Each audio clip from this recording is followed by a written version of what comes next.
kidding me when you said you were going to finish everything. Hey, Tony.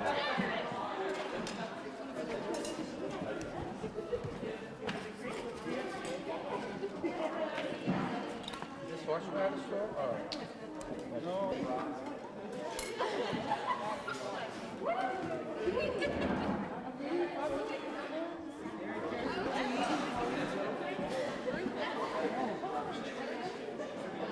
Your plate in? They're almost done. Smart.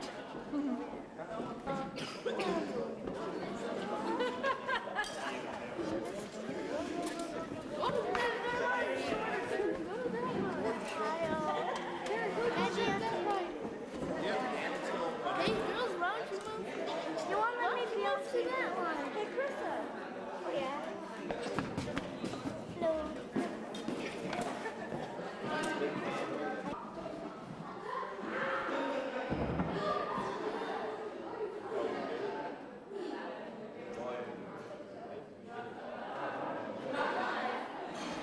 Nice to meet you. You got it. There's the mother. Nice to meet you. How do you put up with these two at the same time? Don't. By miracle. You don't? Especially him.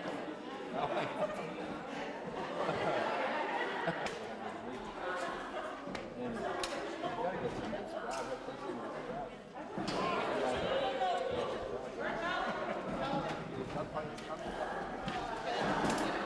We went on and on and on about whole people. And then Take your snap pot out.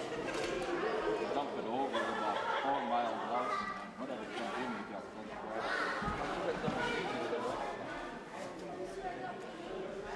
I'll try to. yeah, you try to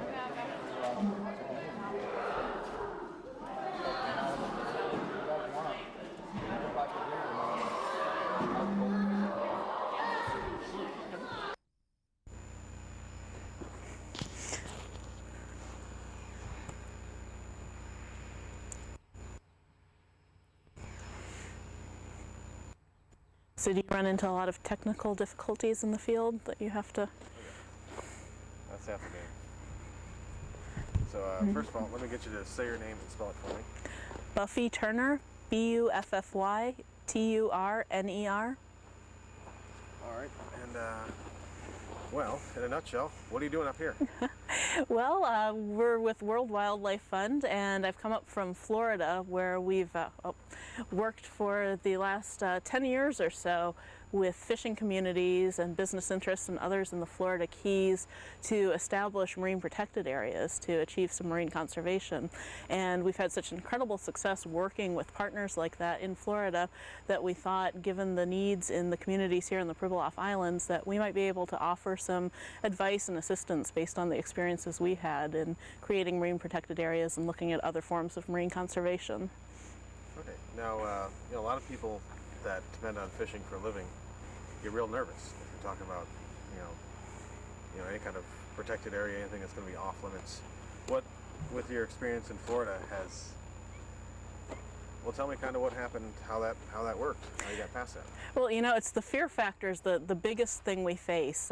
Fishermen who already have a whole range of regulations that they have to deal with have been witnessing fisheries collapsing left and right around them. They hear one more thing is coming at them, marine protected areas, and their initial reaction, which is completely understandable, is to be afraid, to think this is going to be the thing that puts them out of business.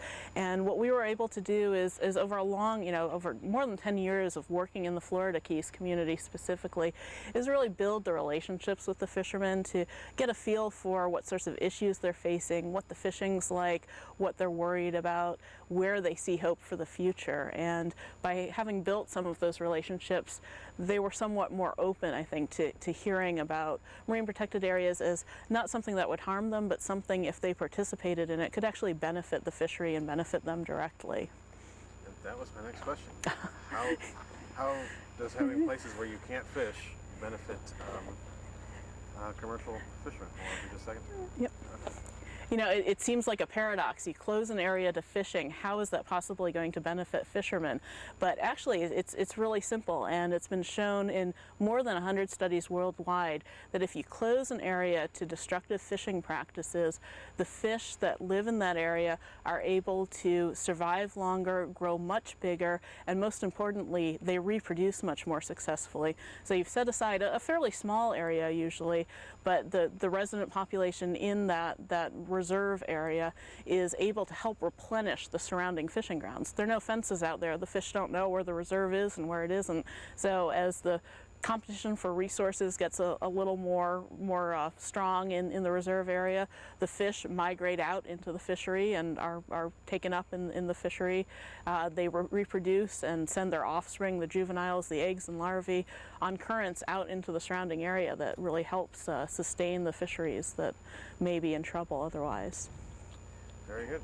Yep. That's what I wanted to hear. Great. Is there anything else that you think people either in St. George or around the state should know about what happened in Florida? Well, I think just taking the real take-home lesson from our experience is that yes, we understand that closing certain areas, it's going to impact economies, it's going to impact people's livelihoods and traditions, but if everybody comes to the table, if the fishermen and the other interests come to the table and decide what the best solution is for their community, what's going to help solve the problems they see for their, for the people who are fishing now, for future generations, you can really come up with creative win-win situations where the environment is protected, the fisheries are protected, and the fishermen benefit as well. Very good. And did I have you spell your name for me? Yes. Okay. And what's your title? Marine Conservation Specialist for World Wildlife Fund. Okay. But I'm actually a generalist. You're a specialist in general.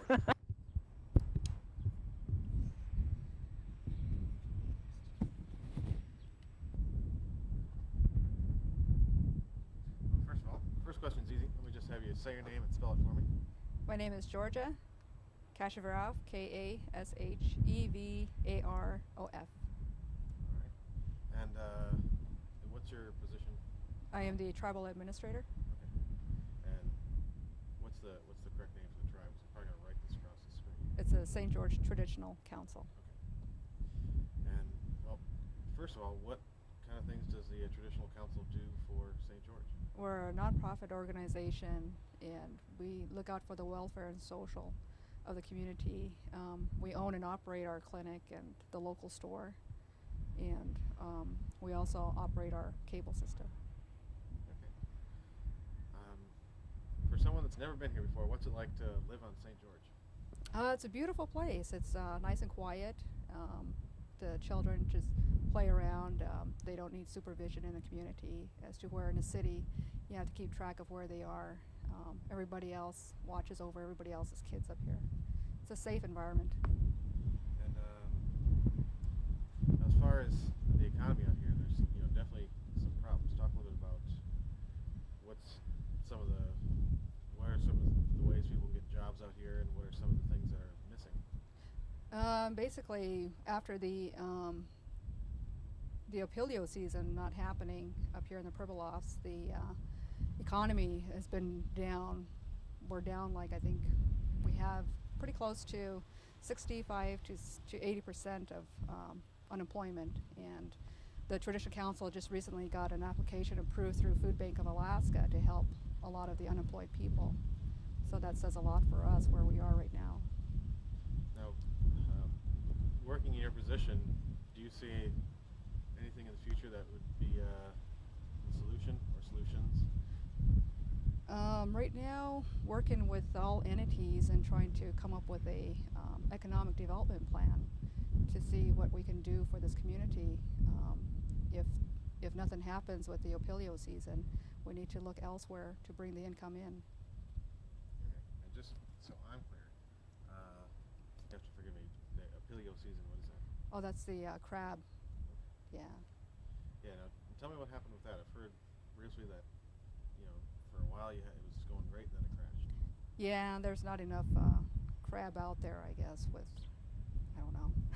Okay. I'm not. But for for a couple of years things were going well. Talk a little bit about Well, that. in the past, not a couple of years, it's been 3 years ago, 4 years ago, everything was full in, with the crabbing season, opilio, and the fishing fleets would be here. We'd have two offshore in the harbor processing boats, and now, you know, the harbor is empty, and it's been empty for the past couple of years. So. Now shifting over to the clinic, talk about what it's like when you get sick in St. George. What can you do?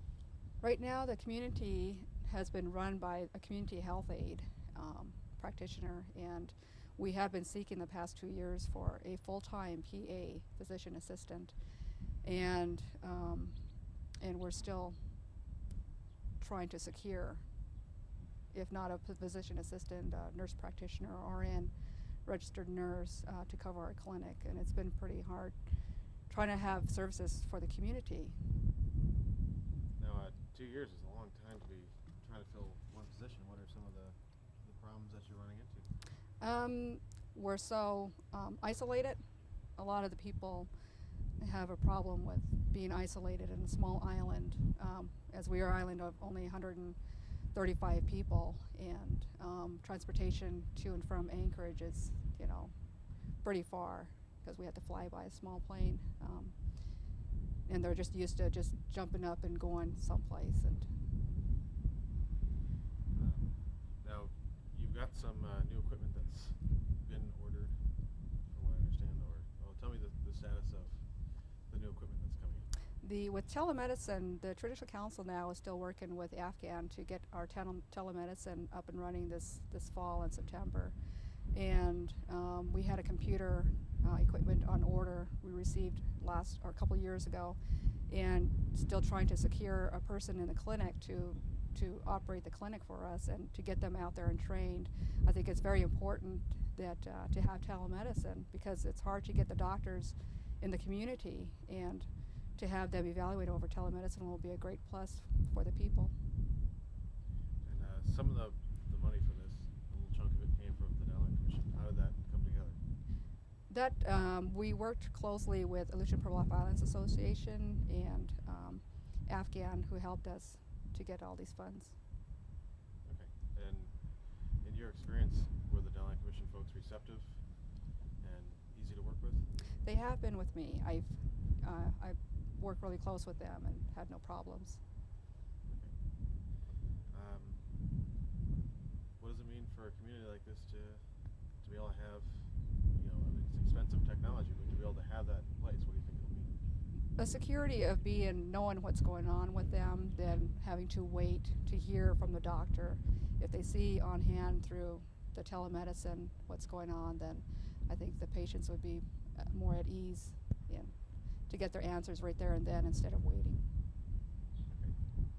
I know this isn't your area of expertise, but going back to some of the fishing stuff, do you think there's any changes that could be made, anything that could be done to bring some sort of fishing or some sort of... If we do a multi-species, if we can have a processing plant out in the harbor that would bring other species in to have it full operational year-round instead of just waiting for opilio season in January to May, then, you know, I think that could work for the community.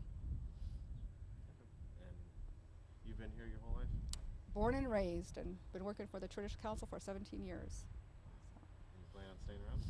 Yes, You have kids here? yes I do. I have 2 children. One is 17, Stephen, and my daughter is 12, Allison.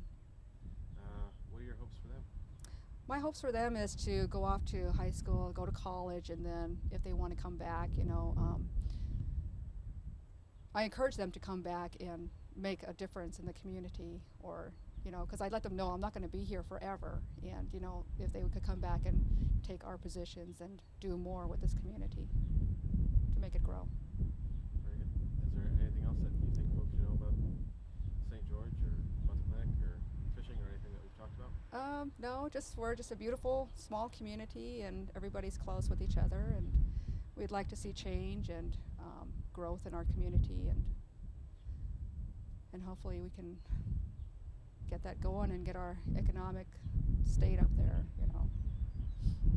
Very good. Thank you so much. Thank you.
So right here is one of our exam rooms, exam room 1.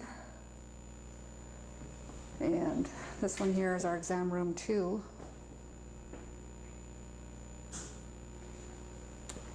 And down here, this is our x-ray room. As you see, this is an old x-ray machine, and through the Denali Commission Fast Track, we're purchasing a new x-ray equipment. So that's going to be really nice to have. I wonder, what are some of the shortcomings of this machine, you know? This one here is very old, and it has a tendency to short out. And it's not giving the good picture quality that we need. And it seems to me like that picture quality would be especially important in your Oh, it situation, is. because you have to Yeah. transmit those pictures. Because we had to send patients out, even though, because you're not for sure if that was a fracture or if it's just from the film. So that's cost money too for transportation. Now, yeah, so talk a little bit about that. When you send somebody out, what does that entail? I mean, there's cost and there's time. Well, there's cost in housing, plus the doctor's time, and it's pretty expensive. And other times when sending someone out is not a possibility? There is, yeah. If they feel that it's not an emergency, or if they, just by evaluation over the phone, if they feel it's not an emergency, they won't send them out, even though they're hurting. Like even if they hurt themselves and the doctor or PA here feels it's just like a hairline fracture, they won't send them out for it, and until later when they have problems in the long run and they do make it to Anchorage and have another x-ray done and realize it was a major fracture. So that the new x-ray machine is going to help us a lot in that area. Okay. Yeah. Now, explain, some of the money came from Denali Commission, some came from your travel government. Yeah, the funds that we received through Denali Fast Track, we've got I think like $56,000 for new equipment, and the Traditional Council puts in so much money, and we get some funds through the Indian Health Service to run and operate the clinic, and with supplies we use those.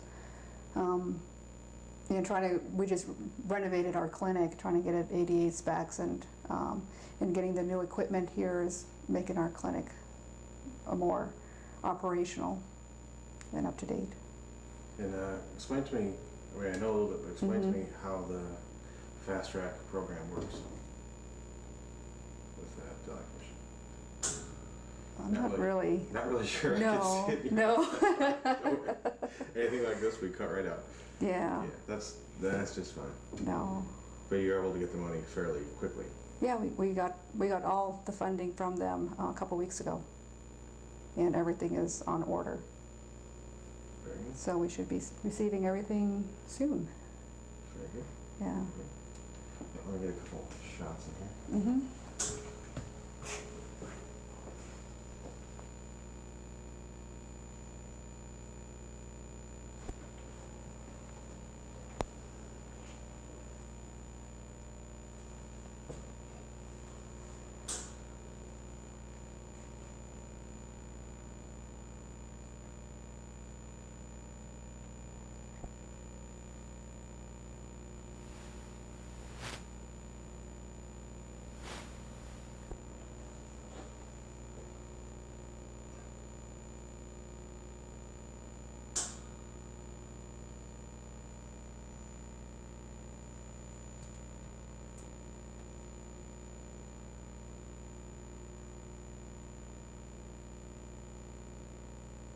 Okay, this here is our emergency room.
What are the other pieces of equipment that the Alliance Mission's helping out? We're getting a new oxygen filtration system because we have to send out our oxygen bottles, and that costs a lot of money. And having an oxygen filtration system will help us in the long run of filling up these bottles. Yeah. And also a couple other odds and ends that you need around here? Yeah, we've got, in the exam rooms, we'll be getting,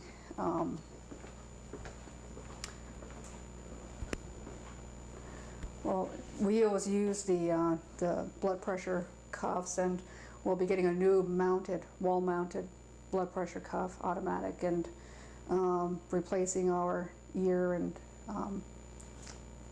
I think our Hemi-Q for checking the blood count, and a lot of, we'll be also getting a new stretcher with an IV pole attached to it, so that will help. And other miscellaneous items. Mm-hmm.